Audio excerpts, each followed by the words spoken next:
Good evening सभी को। आज की अपनी क्लास है जेनेटिक्स से रिलेटेड ही है। अपने 2 क्लास ले ली है, ये अपनी आनुवंशिकी की 3री क्लास है। चलिए स्टार्ट करते हैं आज की अपनी क्लास। तो अपना टॉपिक है इससे पहले अपन ने पढ़ लिए थे नॉर्मल की जेनेटिक्स किसे कहते हैं, फिर उसकी पुनः खोज किसने की, वो सब अपन ने पढ़े। अब अपन मेन जो चीज है वो पढ़ेंगे जो एग्जाम में आती है। मेंडल ने जो नियम दिए थे वो पढ़ेंगे।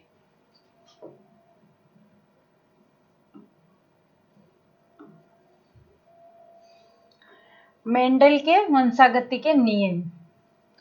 मेंडल ने किस पे प्रयोग किया था? मेंडल ने प्रयोग किया था उद्यान मटर पे। मेंडल ने उद्यान मटर पर संकरण प्रयोगों द्वारा कुछ महत्वपूर्ण नियमों का प्रतिपादन किया था। और मेंडल के वंशागति आनुवंशिकता के नियम कहते हैं। उन्हें क्या कहते हैं अपन? उन्हें कहते हैं आनुवंशिकता के नियम। ये नियम 3 है जो निम्न है, देखते हैं। मेंडल ने 3 नियम दिए थे जो इस प्रकार है। पहला है प्रभाविता का नियम, लॉ ऑफ डोमिनेंस। पृथक्करण का नियम, युग्मों की शुद्धता का नियम, लॉ ऑफ सेग्रीगेशन और law of purity of gametes.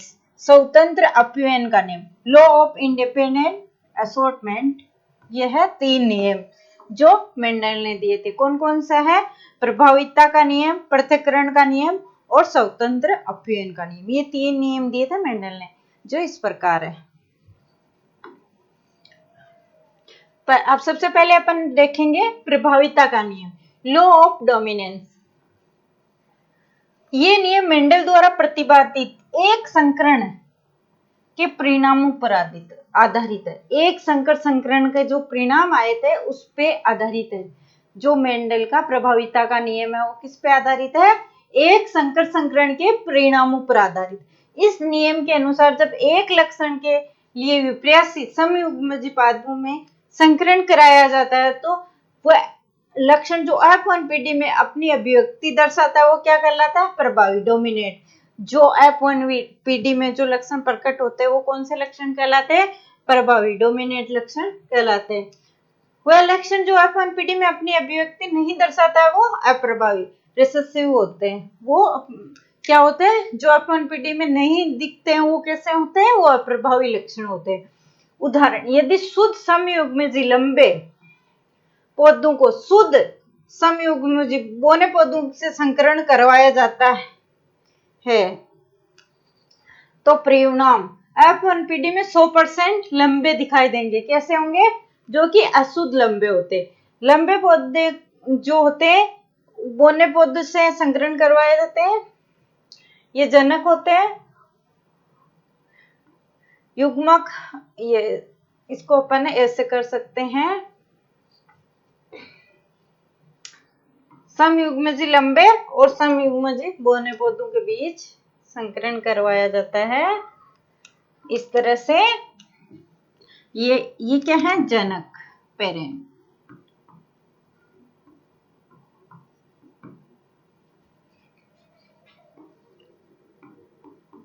ये क्या है? युग्मक। क्या है? युग्मक। इनके बीच क्या करवा रहे हैं? संकरण करवा रहे हैं।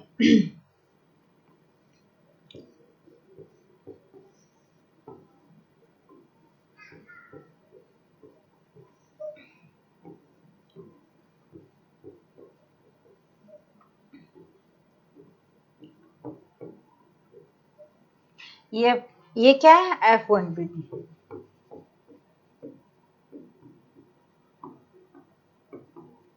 ये क्या है? युग्मक। ये क्या है? युग्मक। और ये थे जनक। ये दोनों क्या है? जनक। इनके बीच में क्रॉस करवाया जाता है। ये अपन ने इनसे युग्मक निकाले, फिर इनके बीच क्रॉस करवाते हैं तो अपने पास जो F1PD प्राप्त हुई वो सारे के सारे क्या है? संकर लंबे। कैसे है? विषम युग्मजीय संकर लंबे है, विषम युग्मजीय लंबे है, संकर लंबे है। ये क्या आ गया? युग्मक थे ये। और फिर F1PD में अपन अपने पास कैसे प्राप्त हुए? संकर लंबे प्राप्त हुए। या तो संकर लंबे बोलो या विषम युग्मजीय लंबे बोल दो। ये क्या है? प्रभाविता का नियम। ये क्या है? प्रभाविता का नियम। फिर है दूसरा पृथक्करण का नियम, युग्मों की शुद्धता का नियम, लॉ ऑफ सेग्रीगेशन और law of purity of gametes. ये नियम मेंडल के एक संकर संकरण के परिणामों पर, वो भी इसी पे था और ये भी इसी पे है।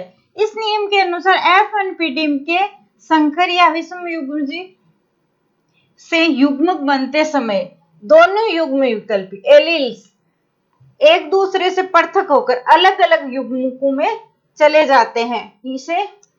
अतः इसे ही पृथक्करण का नियम कहते हैं, विसंयोजन का नियम कहते हैं। प्रत्येक युग्म में एक लक्षण के लिए एक ही युग्म विकल्पी पाया जाता है, अतः इसे युग्मकों की शुद्धता का नियम कहते हैं।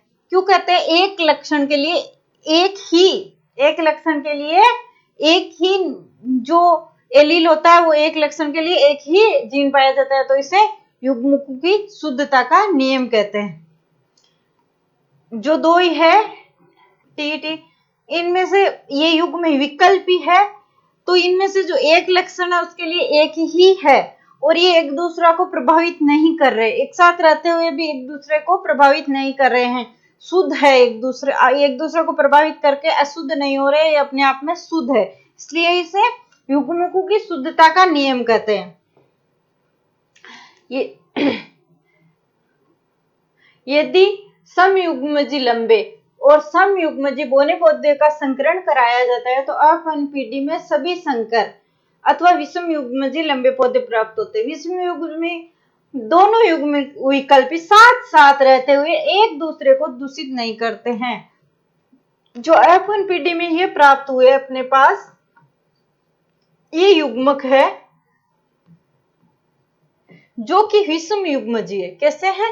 विषम युग्मजी सेम नहीं है और अलग अलग लक्षण को नियंत्रित करते हैं।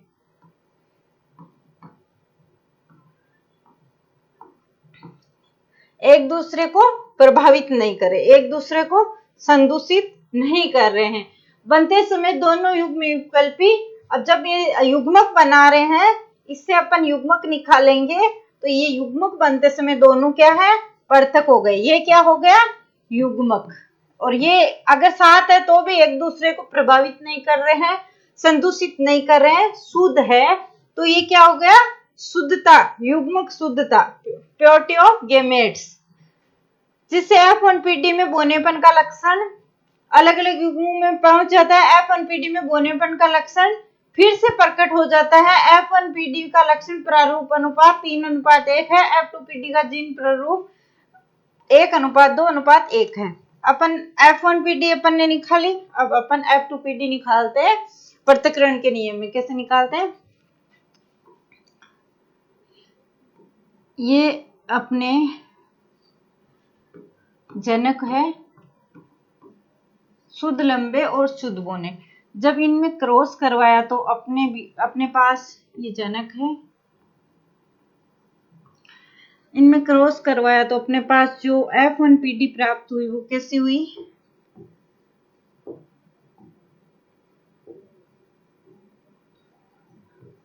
विषम युग्मजी लंबे। कैसी प्राप्त हुई? विषम युग्मजी लंबे, संकर लंबे, है ना।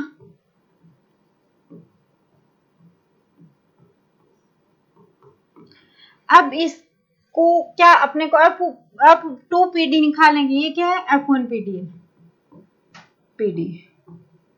F2PD निकालने के लिए क्या करेंगे? इनका स्वपरागण करवाएंगे। क्या कराएंगे? स्वपरागण।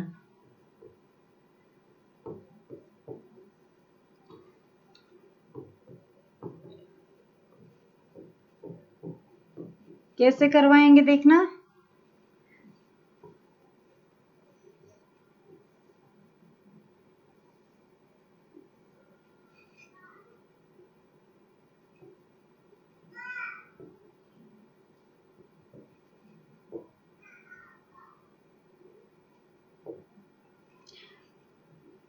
इधर लिख दिया।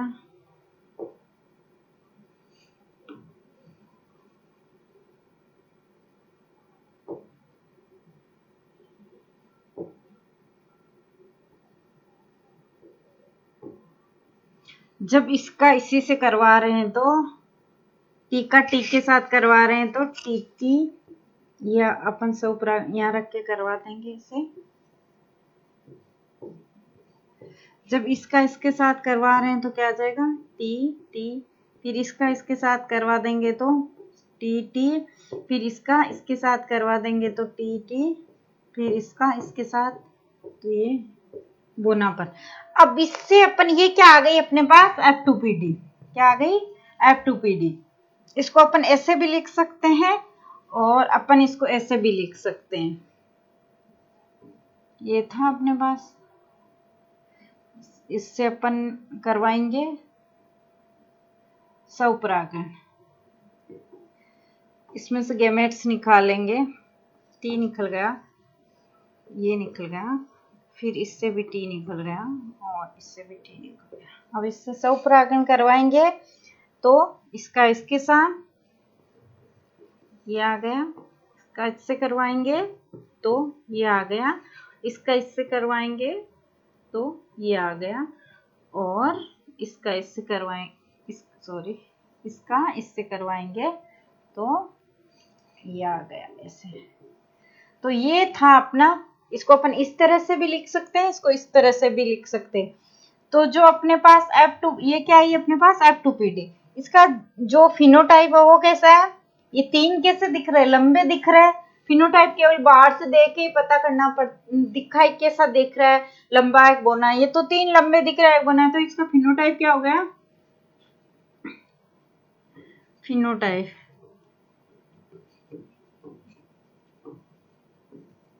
3:1। फिर है जीनोटाइप। जीनोटाइप कैसा दिख रहा है, जीनोटाइप इसके अपने को जीन्स देखने पड़ेंगे, जीनोटाइप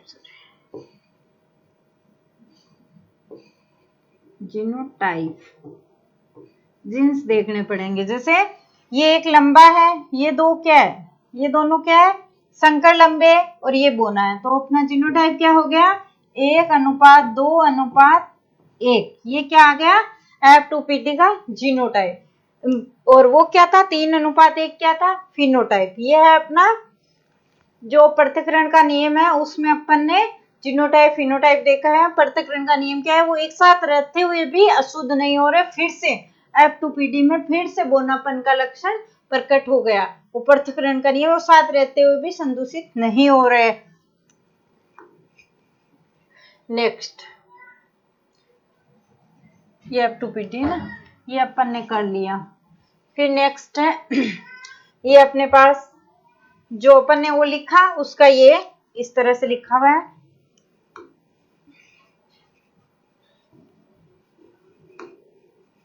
अब है उसके टाइप है, परीक्षण संकरण।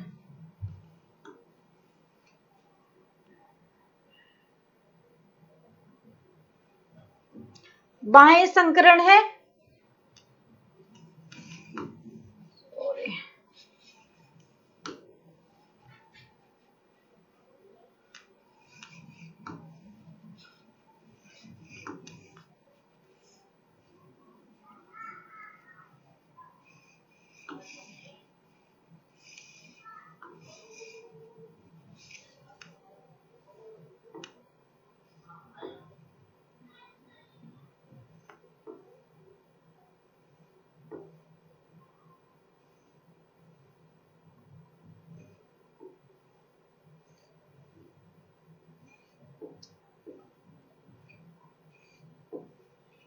ये दो क्या है, बाह्य संकरण जो अपना ये पृथक्करण नियम है, इसके दो टाइप है, दो प्रकार से।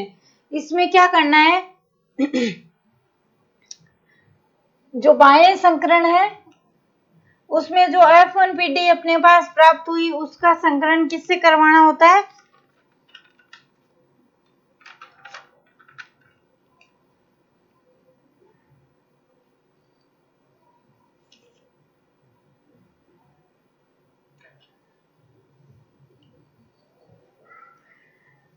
बाह्य संकरण है उसका अपने को प्रभावी जनक से करवाना। किससे करवाना है, इसमें किससे करवाना है, जो F1PD प्राप्त हुई उसका संकरण किससे करवाएंगे, प्रभावी जनक से। किससे करवाएंगे, प्रभावी जनक से। ये अपना जो पृथक्करण का नियम है उसमें दो टाइप है, बेक्रोस, बेक्रोस के दो टाइप है, बाह्य संकरण और दूसरा है टेस्ट क्रॉस, दूसरा है टेस्ट क्रॉस, आउट क्रॉस और टेस्ट क्रॉस।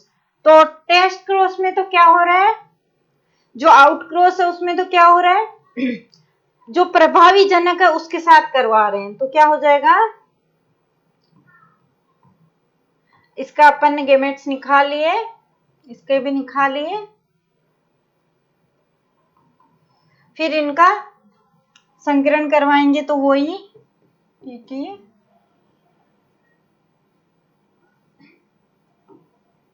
टीटी और फिर इसके बोने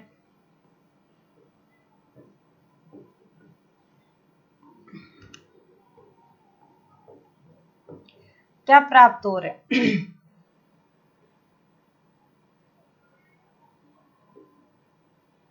1:1 प्राप्त हो रहा है। आधे तो क्या हो रहे हैं, लंबे प्राप्त हो रहे हैं, क्या हो रहा है, लंबे, शुद्ध लंबे, और आधे क्या हो रहे हैं, संकर लंबे। क्या प्राप्त हो रहा है, शुद्ध लंबे 50% तो क्या हो रहे हैं, 1.1 अनुपात क्या आ रहा है अपने पास, 1.1 आ रहा है। फिनोटाइप, जीनोटाइप आ रहा है, फिनोटाइप अपना एक ही है, फिनोटाइप 100% लंबे, जीनोटाइप अपने पास 1:1 आ रहा है। फिनोटाइप 100% लंबे है, देखने में सारे के सारे कैसे दिख रहे हैं, लंबे, कैसे दिख रहे हैं, लंबे। और जीनोटाइप कैसा दिख रहा है, ये दो एक जैसे है, तो 1:1 ये दो एक जैसे, जीन्स देख के निकालते जीनोटाइप, तो जीनोटाइप है 1:1। 50% तो समयुग्मी लंबे है, 50% विषमयुग्मजी लंबे है। नेक्स्ट है टेस्ट क्रॉस, इसमें क्या करते हैं, F1PD का संकरण जनक के जो अप्रभावी जनक है उसके साथ करवाया जाता है, तो उससे टेस्ट क्रॉस कहते हैं। इस संकरण में 50% तो समयुग्मी विषमयुग्मी लंबे होंगे और बोने होंगे। उसमें क्या प्राप्त हो रहा था, समयुग्मी लंबे प्राप्त हो रहे थे, इसमें समयुग्मजी बोने प्राप्त होंगे। उसमें अप्रभावी के साथ प्रभावी के साथ करवा रहे थे, इसमें अप्रभावी के साथ करवा रहे हैं। वही जीनोटाइप फिनोटाइप समान है, 1:1 जैसा उसमें था।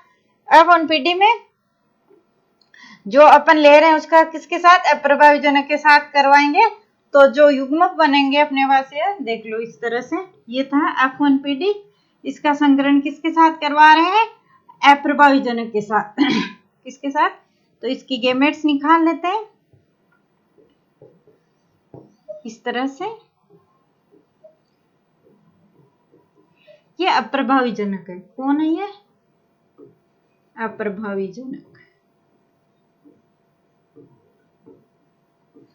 तो इसका इसके साथ में, इसका इसके साथ में, फिर इसका इसके साथ में, और इसका इसके साथ में।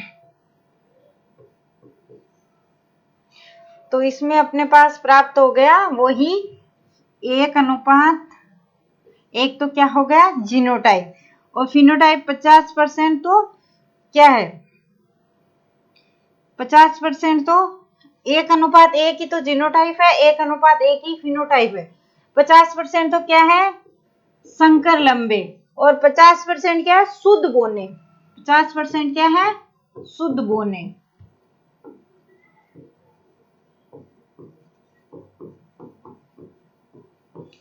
ये 50% क्या है, संकर लंबे। तो इस तरह से था ये अपना टेस्ट क्रॉस, वो था अपना आउट क्रॉस। तो इस तरह से ये है पृथक्करण के नियम के अंदर ही है, जीनोटाइप फिनोटाइप 1:1 आ रहा दोनों। फिर है स्वतंत्र अपव्ययन का नियम, law of independent assortment. Mendel का ये नियम द्विसंकरण के परिणामों पर आधारित है, द्विसंकर संकरण के परिणामों पर आधारित है। इस नियम के अनुसार यदि दो या दो से अधिक विपरीत लक्षणों युक्त पादपों का संकरण कराया जाता है, दो या दो से अधिक विपरीत लक्षणों विपरीत लक्षणों का संकरण कराया जाता है, तो एक लक्षण की वंशागति दूसरे लक्षण की वंशागति पर कोई, एक लक्षण की वंशागति का दूसरी लक्षण के वंशागति पर कोई प्रभाव नहीं पड़ता है। विभिन्न लक्षणों के युग्म विकल्प एक दूसरे के प्रति स्वतंत्र रूप से अपव्ययित होते रहते हैं, स्वतंत्र रूप से व्यवहार करते हैं। स्वतंत्र रूप से अपव्ययित होते रहे, अतः इसे स्वतंत्र अपव्ययन का नियम कहते हैं। यदि मटर के समय पीले गोलाकार बीज वाले पौधे का हरे झुर्रीदार बीज वाले पौधे से संकरण कराया जाता है तो F1PD में सभी पौधे पीले और गोलाकार बीज वाले प्राप्त होते हैं। F1PD में परस्पर स्वपरागण कराने पर F2PD में पीले गोलाकार, इसको अपन अच्छे से समझते हैं। इसमें क्या है, दो लक्षण साथ साथ में जा रहे हैं लेकिन उनका एक दूसरे पे कोई प्रभाव नहीं पड़ रहा, एक दूसरे को प्रभावित नहीं कर रहे हैं, स्वतंत्र रूप से अपव्ययित हो रहे जा रहे हैं, तो ये होता है अपना स्वतंत्र अपव्ययन का नियम। तो इसको अपन समझते हैं कैसे, इसमें दो दो लक्षण लेने हैं।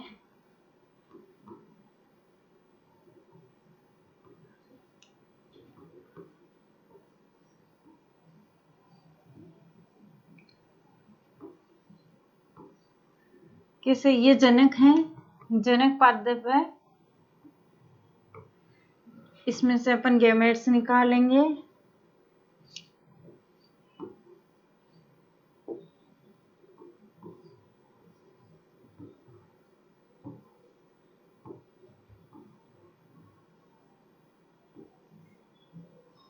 ये क्या है, युग्मक। ये क्या है, पीले गोलाकार, पीले गोलाकार। ये हरे झुर्रीदार।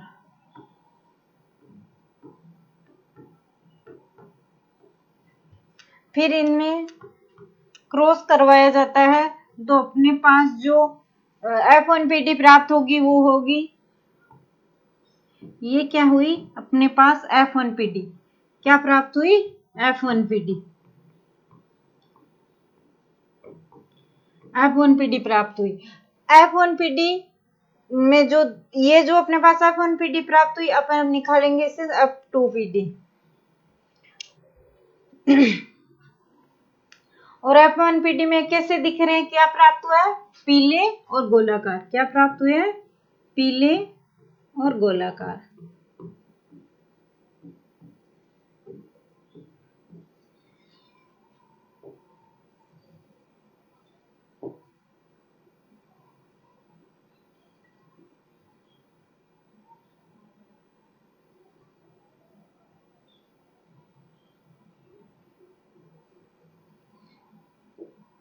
अब अपन निकालेंगे F2PD। कैसे निकालते हैं, स्वपरागण, इसका स्वपरागण करवाएंगे।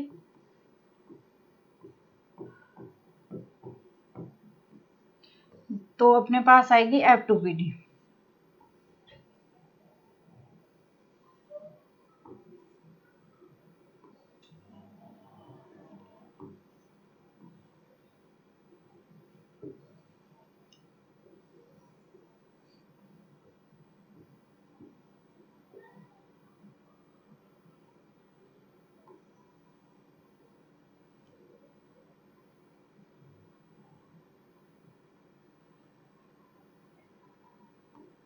इस तरह से एक को नर मान लेते हैं, एक को मादा मान लेते हैं। तो इनमें स्वपरागण करवाने पे, जैसे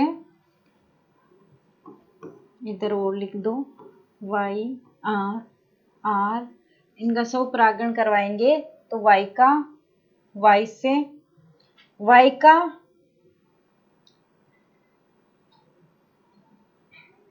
इस तरह से करवाएंगे, इसका Y का R से तो YR, ये हटा देते हैं, ये सीधा लिख देते हैं करवा के। Y का R से तो YR, फिर Y का इस R से तो YR, फिर इस Y का R से तो YR, फिर Y इसका इससे तो YR। इस तरह से ये वो अपना स्वपरागण होता है, उससे ये अपने को प्राप्त हुए।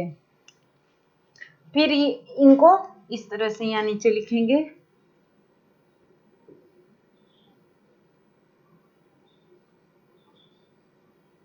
ये तो अपने को एक दो बार कर लेंगे प्रैक्टिस तो याद हो जाएगा। ये तो याद करने की जरूरत नहीं, एक बार समझ लेंगे तो।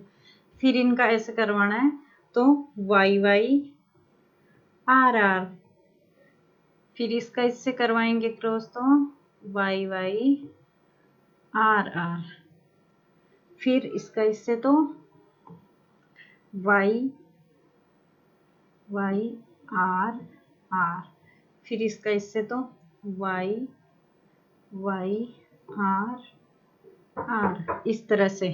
फिर इसका इससे तो Y Y are,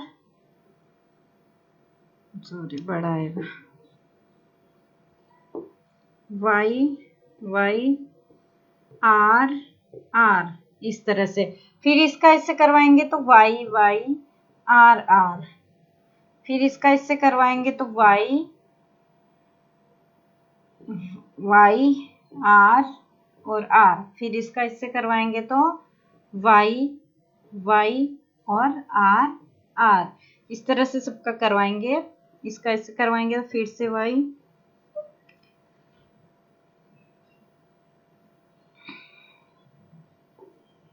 are are, फिर वाई वाई, दोनों वाई छोटे हैं, फिर दोनों आर बड़े हैं, फिर इसका इससे करवाएंगे तो वाई वाई आर आर, फिर इसका लास्ट वाई वाई और आर आर, इसमें आर दोनों बड़े हैं ना, फिर इसका आर, एक मिनट थोड़ा सा,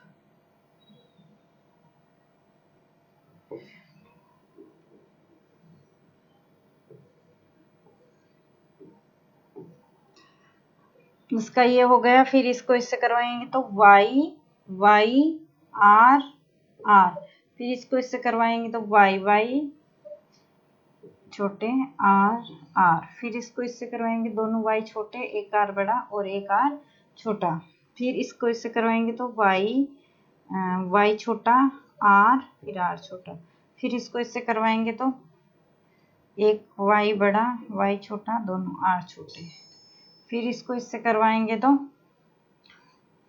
वाई दोनों छोटे और फिर एक आर बड़ा और एक आर छोटा, फिर इसको इससे करवाएंगे तो चारों के चारों क्या हैं छोटे, दोनों आर छोटे।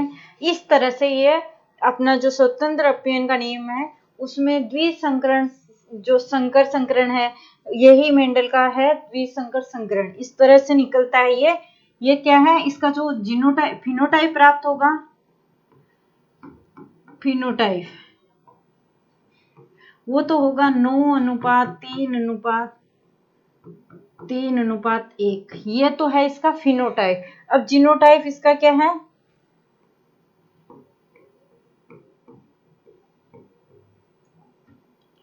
इसमें क्या है 9 एक जैसे दिख रहे हैं, 3 एक जैसे दिख रहे हैं, दिखने में ये 9 एक तरह के दिख रहे हैं, 3 एक तरह के दिख रहे हैं, इस तरह से, और लास्ट में ये अलग ही दिख रहा है एक, तो ये एक हो गया, ये फिनोटाइप है देखे। और फिर जीनोटाइप में सब देखने होते हैं, ये सब अलग अलग देखने होते हैं, जैसे छोटे वाई डबल आर कितने हैं, बड़ा वाला आर कितना है, छोटे वाई और ये बड़ा आर छोटा आर ये कितने, इस तरह से अपन देख के फिर जीनोटाइप काटेंगे निकालेंगे इसका।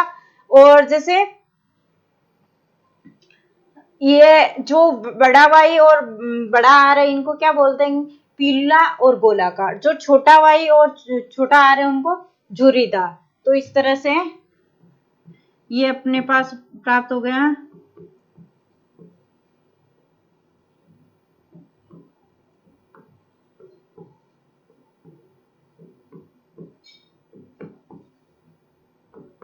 इस तरह से, जो अपने पास इसका अनुपात प्राप्त हुआ है वो 1:2:2:4 अनुपात 1:2:1:1:2:1, ये अपना जीनोटाइप प्राप्त हुआ है किससे, F2PD में। पर जो स्वतंत्र अपयन का नियम है उसमें द्विसंकर संकरण से करवाते हैं तो ये अपने पास जो अनुपात प्राप्त होता है ये क्या है, F2PD क्या है, F2PD का अनुपात है, F2PD। नेक्स्ट इस तरह से सारणी जिन पर स्वतंत्र रूपेण का नियम। इम्पोर्टेंस मेंडल के वंशागति नियमों का महत्व। Importance of Mendelism law of inheritance. सजीवों में प्रभाविता का लक्षण पाया जाना अत्यंत महत्वपूर्ण है, क्योंकि हानिकारक एवं घातक जीन अप्रभावी होने के कारण प्रभावी जीन की उपस्थिति में अपने आप को अभिव्यक्त नहीं कर पाते। क्या है, जब ये क्या है, प्रभाविता का लक्षण है जो कि अत्यंत महत्वपूर्ण है। कैसे है, कैसे कि जब ये जो जीन होते हैं घातक, ये अप्रभावी होते हैं, या प्रभावी होने के कारण प्रभावी जीन जो अपने वाले अच्छे जीन है वो प्रभावी है, तो इनकी अभिव्यक्ति नहीं हो पाती है। जो ये हानिकारक जीव है वो प्रभावी रहते हैं तो उनकी अभिव्यक्ति नहीं हो पाती है। फिर मेंडल के पृथक्करण के नियम से जीन संकल्पना कंसेप्ट की जानकारी होती है। मेंडल के जो पृथक्करण का नियम, उससे ही अपने को जीन संकल्पना की जानकारी होती है। पृथक्करण के नियमानुसार एक जीन के दो युग्म विकल्पी होते हैं। एक जीन के जो पृथक्करण का नियम है उससे अपने को पता चलता है कि एक जीन के दो युग्म विकल्पी होते हैं। ये दो विपरीत लक्षणों को नियंत्रित करते हैं। ये दोनों जो है विपरीत लक्षणों को नियंत्रित करते हैं। मेंडल के नियमों से संकर संतति में उत्पन्न नए लक्षणों के बारे में पता चलता है। मेंडल के नियमों से संकर संतति में नए लक्षण क्या है उसकी जानकारी पता चलती है अपने को। संकरण विधि से अनुपयोगी लक्षणों को हटाया जा सकता है तथा उपयोगी लक्षणों को एक साथ एक ही जाति में लाया जा सकता है। इससे क्या होता है, मेंडल के जो नियम है इनसे जो अनुपयोगी लक्षण है उनको अपन हटा सकते हैं और जो उपयोगी लक्षण है उनको अपन एक ही जाति की एक पीढ़ी में ला सकते हैं। मेंडल के नियमों के उपयोग से रोग प्रतिरोधक तथा अधिक उत्पादन फसली पौधों की किस्में विकसित की जा सकती है। एक तो रोग प्रतिरोधक क्षमता ला सकते हैं और एक फसली पौधों की जो किस्में है वो विकसित की जा सकती है, जो अच्छा उत्पादन करती है वो फसलें विकसित की जा सकती है। मानव जाति में सुधार से संबंधित विज्ञान की शाखा सुजननी की मेंडलीय नियमों पर आधारित है। ये जो सुजननी की है वो मेंडल के नियमों पर ही आधारित है। इससे मानव जाति में सुधार किए जाते हैं। ये था आज के अपने मेंडल वाले टॉपिक की क्लास। मेंडल ने जो नियम दिए उससे रिलेटेड क्लास थी। नेक्स्ट में अपन इस चैप्टर के क्वेश्चन आंसर करने वाले हैं। Thank you.